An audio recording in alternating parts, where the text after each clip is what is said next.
Hello folks, welcome to OTD, also known as On the Deck, where you can get all the sports you need in 10 minutes. My name is Adam Orduna. This is my mom, Gina. He's a journalist. She's the enthusiast. I'm super enthusiastic. It's beautiful outside. It is. We got a lot of fun drama to talk about today, so that makes me really happy. Right, we've got a couple sports that we want to get to as it's our weekend sports news update. It is beautiful outside. It's mid-April, and here in the Midwest, it's been extremely cold. It's been weird. We've had snow the last two Sundays. It's been really hard for outdoor sports, especially in the springtime, to get going. Baseball, track, girls soccer for high school. It's been really difficult. Tennis even, to get those activities rolling just because we've had snow and all types of cold weather. Ice. So we're going to talk about the Masters, where it was not really cold. It rained one day during the tournament down there in the South, and then we're going to talk about the MLB and how it has been cold to get the season started, but some things got it hot,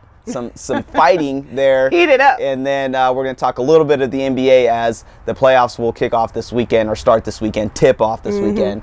So yes, let's talk about the Masters here really quickly as the Masters wrapped up over the weekend. Congratulations to Patrick Reed. Finished 15 under to conclude the tournament. Ricky Fowler and Jordan Spieth were right on his heels there, right at the end. Tiger made it to the last last day there.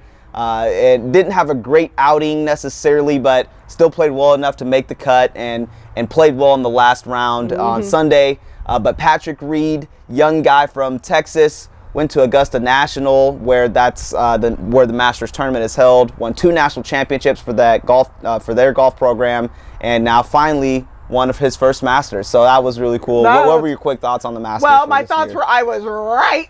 We both, if you go back and watch the show, we both were in our hearts pulling for Tiger. Yes. But I think we said that the categories were Tiger, the top 15, or the field. Right. And the top 15 are your Ricky Fowlers, Jordan Spieth, Rory McIlroy, Phil Mickelson, those types, Sergio Garcia, all those guys. And then the field was just all these other guys that are not quite as well known. Well, we both wanted Tiger to win, but I felt like this year the winner of the Masters was going to be somebody from the field, not one of your top 15 golfers, somebody obviously good enough to be there.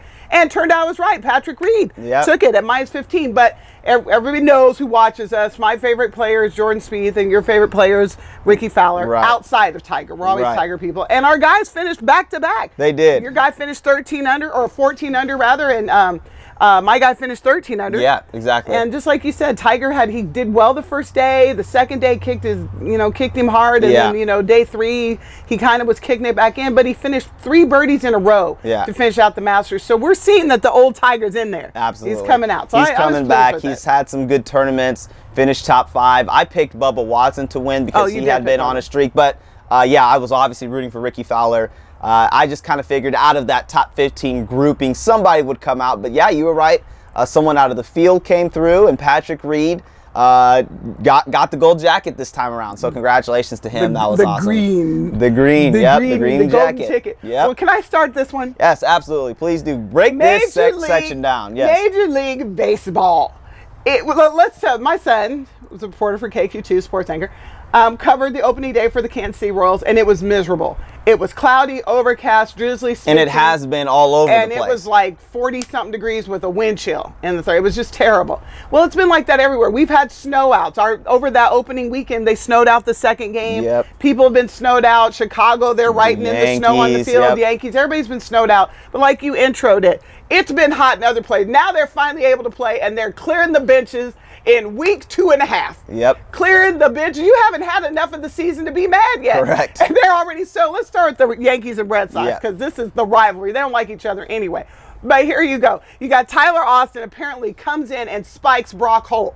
So Tyler Austin is for the Yankees. He spikes Brock Holt in the ankle, and now everybody's mad. Yep. So then Tyler Austin gets up to bat, and the pitcher for the Sox, Joe Kelly, beats him. Bat goes down. There you go. Bench is clear. That one was a pretty decent fight. Yeah. The better one was the Rockies and Padres. And apparently the Rockies have a reputation for beating the Padres. I don't know. I'm not that into it. I'm going to follow them a little closer because my Eric Hosmer's there now. But here's how it went. Manuel Margot got hit bad enough that he had to sit out of the game. So now the Padres are ready for it. So Nolan Ariando for the Rockies gets up to bat. And Luis Pernado, Pernado, the pitcher for the Padres, he throws at him, misses him from the back once, goes back or hits him in the back, and that was it. He threw down and he came charging that mound. Yeah. All poor Luis could do was throw his glove at him because he was like a bull charging that mound. And the bench is cleared and punches were thrown. You know, they don't land very well, but they were thrown. The one thing that stood out to me is our Eric Hosmer from the Royals was over there trying to actually calm the other player down. Right. Hosmer now plays for the Padres. He was trying to calm down Arenado from the Rockies, which I felt like was really good sportsmanship. I tweeted about that. Yeah. But it's just funny to me, Adam. The season is 2.5 weeks old, and we clearing benches. Already. Clearing benches are either you're snowed out or you're fighting. Correct. Like, you don't even have time to build up a rivalry yet. Well, that's a good way to get the fans and people excited for Major League Baseball is you can't get enough games in, so everyone's snowed out. So when there are games, there's fights. So that's pretty good. So it's a strategy. Let's get to fighting. Exactly. Well, and actually, when we go back to the Yankees real quick, Joe Kelly is the pitcher for the Yankees. He threw at Tyler Austin. He threw at him the first time and missed him. Right. Then he threw at him the second time and hit him. And that's when I'm like, that's when you know you're really trying to hit the guy, when you throw at him twice. Yeah. Like, come on now. Well, that's baseball. It's been part of the game for a long time. And it's terrible. There are a lot of different views on pitchers, you know, getting back at a batter or the other team or whatever the case may be. I guess it just is what it is. So. Well, you're a sports guy. Let me ask you this. If you saw somebody cheap shot one of your teammates on the field, did you guys collectively decide, well, we're going to get you next time? You know, if you switch from running back to receiver, you know receivers have to come across the middle sometimes. Yep. And you know that there are corners and safeties, even linebackers that will headhunt for you. Exactly. And if you see one of your guys get blasted, do your teammates feel like, all right, we're going to get you or retaliate the next time? Definitely. That's the code? It's the code. That's it really the code. is. Yep. You got to protect your brethren and you got to get back at them. And so as long as it's within, you know, the rule book, so to say, I mean, that's what you got to do. So with pitching, you can tell generally when someone's trying to beam another guy, but at the same time, it's kind of like, hey, you know, the ball slipped my hands and it really was just in retaliation. So, well, apparently, in defense of the Rockies, people who really look, I'm a sports enthusiast. I don't know, but I've read a few of the experts who were researching this before we did the show, who said the Rockies pitchers really aren't trying to hit people; they're just not good. Yeah, that's. I mean, seriously, it's like, look, they're just not that good. Their ball is slipping, and the Padres are like, slip or not, I'm getting hit by a 70, 80, 90 mile an hour pitch, and we got to get this stop. Okay, last thing I'm gonna say about this. What's funny to me is the catchers. Because the catcher is your number one enforcer. Yeah. When the bat drops and the batter is running out towards the mound, you always see the catcher throw his stuff and try to catch him. Yeah. Well, the batter already has a head start. Yep. So the catcher's always trying to catch up to him and catch him before he gets to the pitcher. That's true. Yeah. I think that's funny. I don't know why, but the catcher's always in the fight too. Yeah, it's just kind of a funny image thinking about that. It is. All right, what else we got to talk about? Well, continuing on with drama, we got the NDA or the NBA, as we like to joke around here. National Drama Association. Just keep it rolling with all the drama going on in pro sports right now. The NBA is now getting ready for the real cream of the crop here, and that's the NBA playoffs. It starts this Saturday and Sunday for both Eastern and Western conferences. And so we finally have each team's locked into where they're at, and so we've got the matchups here. Do you want to start with the West or do you want to start with the East? Why don't you do the West? I'll do the East. Okay, so to start with the West, we've got number one, the Rockets. They clinched up the number one spot a while ago. The Rockets versus the Minnesota Timberwolves. That's going to be an interesting matchup there. I think the T-Wolves are a young team. They've got some older vets now that have been added to the roster for this year, but that's going to be a good matchup. Then you've got number two, the Golden State Warriors, and number seven, the San Antonio Spurs. Then you got number three, Portland Trailblazers, and number six, New Orleans Pelicans.